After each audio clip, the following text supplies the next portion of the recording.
Hey everyone. So, whenever I make a question and answer video, people tend to ask me questions in the comments after I make the video as if I'm going to make a second one like in the next week. I do need to say, if y'all have questions, you should ask it in the community note before I post the video. But I still try to answer in the text as well, so that's neither here nor there. It's never a big deal. Anyway, I'm making this vid, however, because someone asked me a question that came about because of something I said in the video. The context is someone asked me to describe my worst nightmare. And in my answer, I said I've been, shot in my dreams, I've been attacked by monsters, I've been in scary situations. But the worst nightmares I ever had, other than I don't know, my dog's dying or something in the dream, were about my ex. And they occurred after my first and biggest heartbreak. In fact, you could say it was kind of my only one. Sure, I've dated a bit since then, and it happened years and years ago now. But I've never dated anyone for very long since then. And generally, it was from people pursuing me. I've tended to keep romantic partners at arm's length for close to 10 years now. But someone wanted to know about it, if and how I got over it, meaning the heartbreak, because they are experiencing something very similar right now. In one way, I almost haven't gotten over it, but I would say that in most ways I have. And I am definitely ready to date again. It was more of me being my own worst enemy that led me to being sort of isolationist for that long. I kind of regret it. Because I feel like I wasted some of my 20s being that way, though I will say it let me focus on my writing and get published, so there is that. Sorry, one of my little dogs is right under me. Anyway, I will talk about it, though I will not name names or be too specific, because I don't want to air out grievances about my ex publicly. It would be disrespectful to her. So, I met this girl online back when I was around 19 or 20, I think. She was cute, she was witty, we had similar tastes. We both loved science fiction and fantasy, and writing. She knew I loved Dragon Ball Z too, of course, but she was never the biggest fan. No big deal on my end, that's not a requirement in a relationship. Anyway, we started off as friends because she was in a relationship when I first met her. Well, after about a year of talking, she and I realized we had developed feelings for one another. But she did not want to betray who she was with, and I did not either. So we agreed not to talk to one another anymore. However, when we decided to never speak to one another again, I realized that I was in love with her. And I told her that. She told me the same thing, actually. And then we cut off contact. It was the first and only time I ever loved a girl like that, and it was really rough. Well, she and her man started having problems, and at some point I found out that she was planning on leaving him.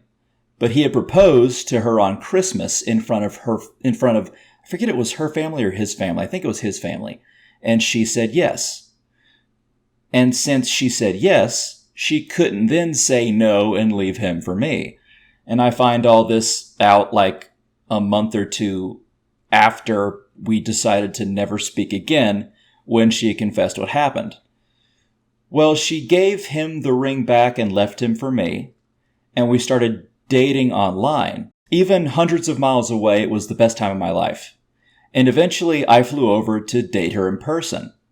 I was fully in love, and she was too. I could see it.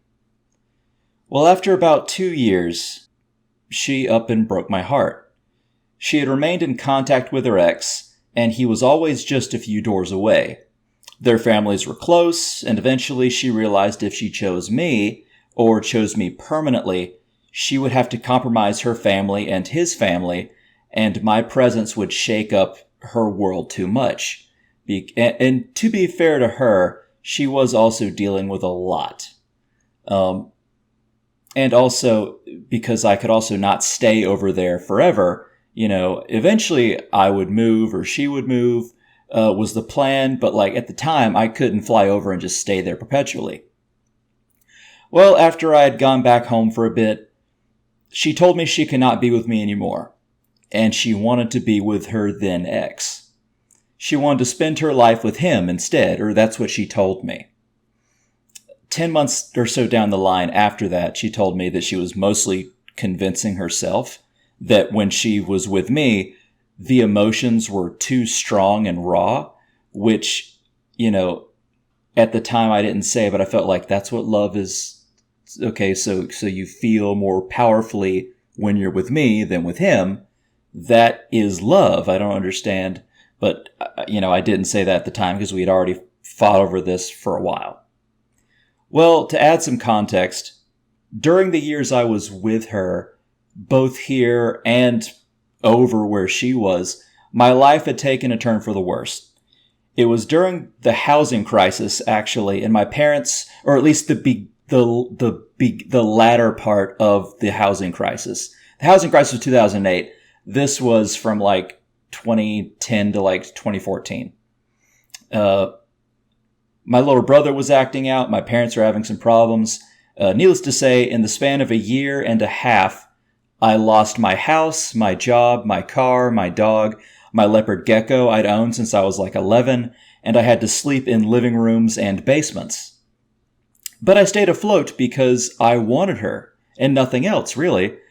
And then when she left me, I had lost my last real lifeline to my life. And it was the last thing that was keeping me distracted from all the other horribleness that had occurred to me. And I sort of went into a catatonic state for about 2 weeks. I got super sick. I was living in a basement with a rat problem. I couldn't sleep without my head burning. I had horrible nightmares over the next few months. I had chest pains right on my heart. I was literally heartbroken so much that my literal heart was aching. And that lasted for months. And since she and I had written so much together and we had bonded over writing and being creative, when I tried to get back into writing, it caused me to dry heave. I felt like there was a connection to my passion that had been severed because I planned on spending the rest of my life with this girl. It took me about 2 years to really get over it. And even then, I wasn't so keen to jump back into the dating pool. But again, I have dated a couple of people since then, and admittedly, I have flirted with a lot because I'm somewhat of a slut when it comes to flirting. But for 2 years, I felt sick. And even after that, a part of me has felt and sometimes still feels irreparably broken. Because even if I don't feel the same way about this person anymore, a part of you feels like you're living in the wrong timeline. That you should not be where you are right now. That maybe you'll never find someone like that again, or you'll never have such a passionate love again. Why wasn't I good enough? If love conquers all, then why was I tossed aside? Maybe I am worth nothing. Well, I can tell you right now that you're not living in the wrong timeline. Not everything is going to occur the way you want them to. Men and women make good and bad decisions all the time, and no matter the ultimate morality or intelligence of it, someone's liable to get hurt, even to the point of suicidal thoughts. I've had friends commit suicide before.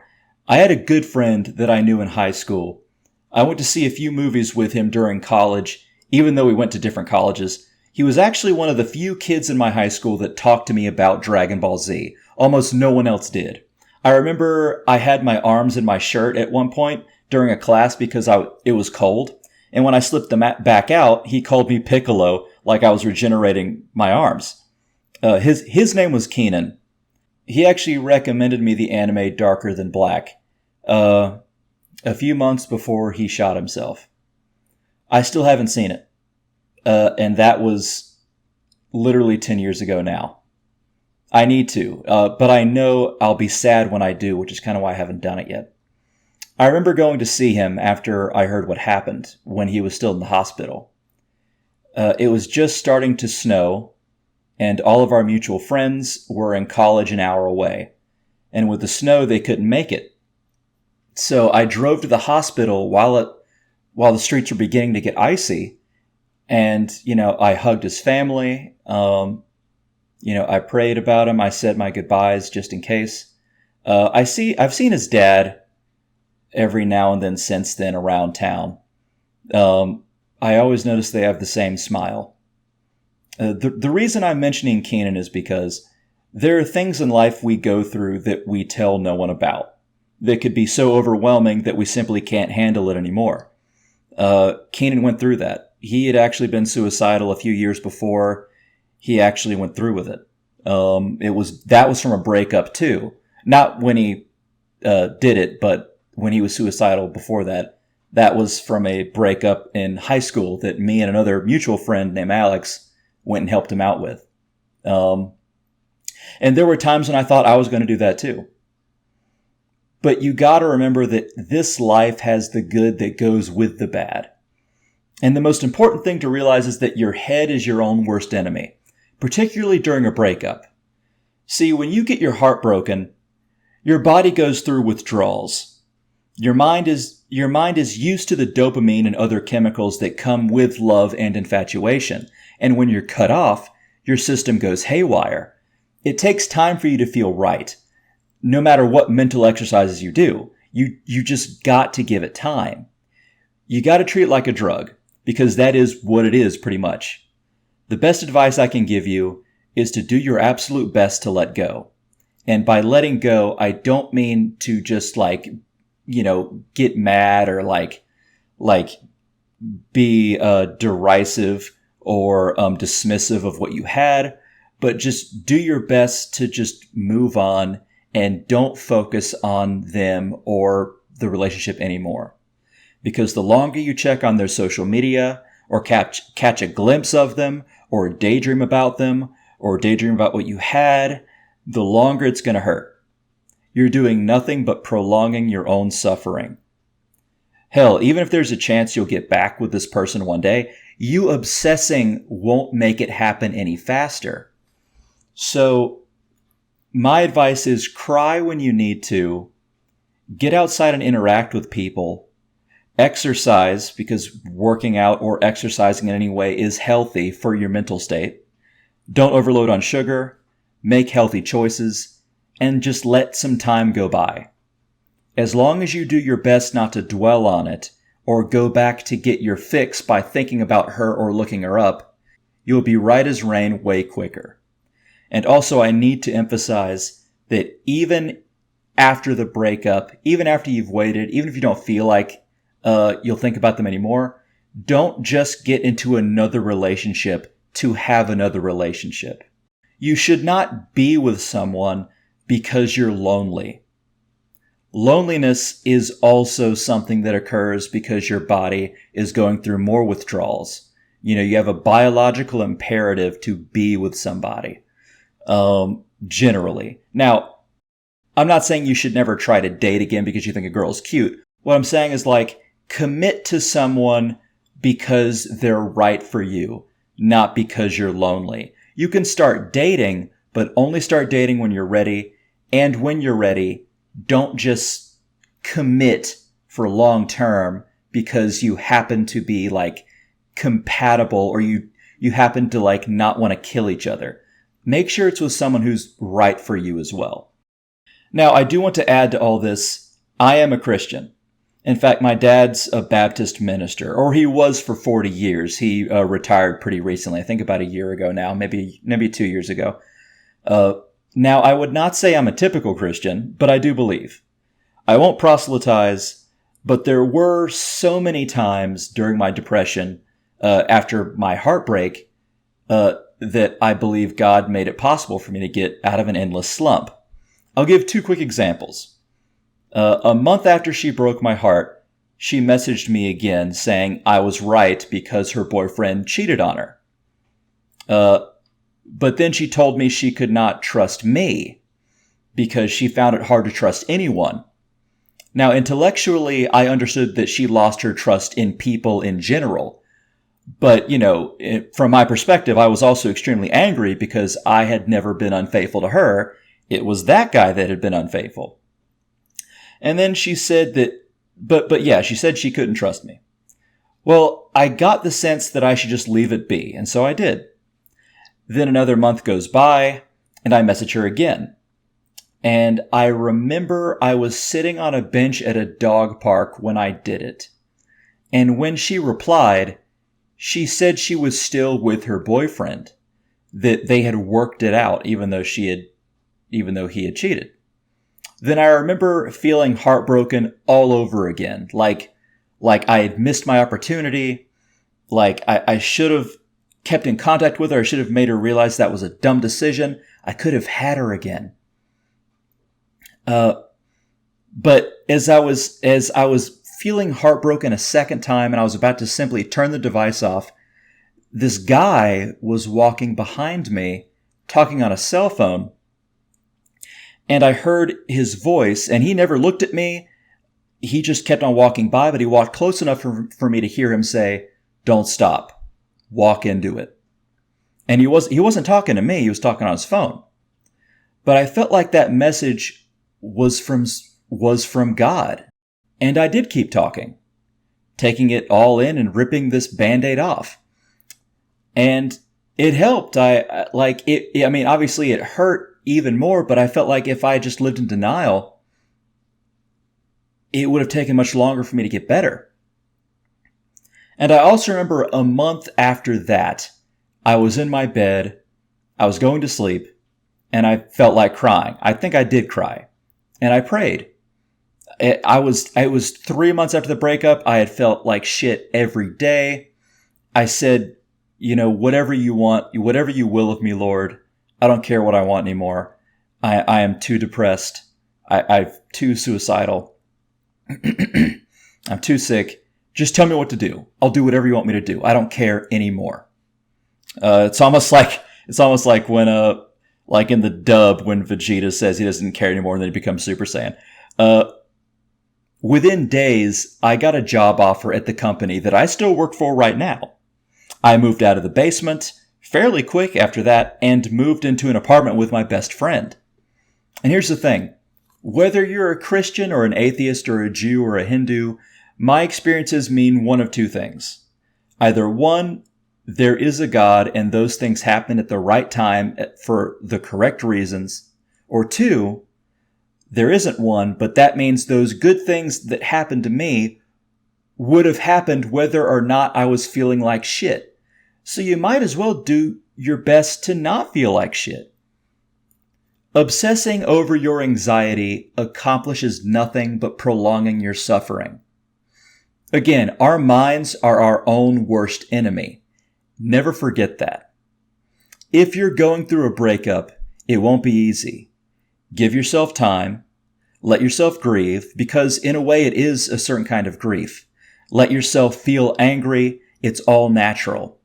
But after a few months, don't be afraid to just take stock and maybe step outside your comfort zone a little bit. And, when you're ready, get back out there. You'll do fine. Okay, I hope that was a good enough talk. Now, since this was not a Dragon Ball video, I'm also posting one to go along with this. I hope you found this video somewhat helpful, and I hope you enjoy the other video that's actually on topic for this channel. I made this video on this channel and not my everything channel because, one, I got a Q&A for my video on this channel, and two, more people could see this, and I felt like if someone's going through a breakup, they should know what I think about that, if they think it's valuable at all. Okay, guys. Hope you have a good one. I'll see you.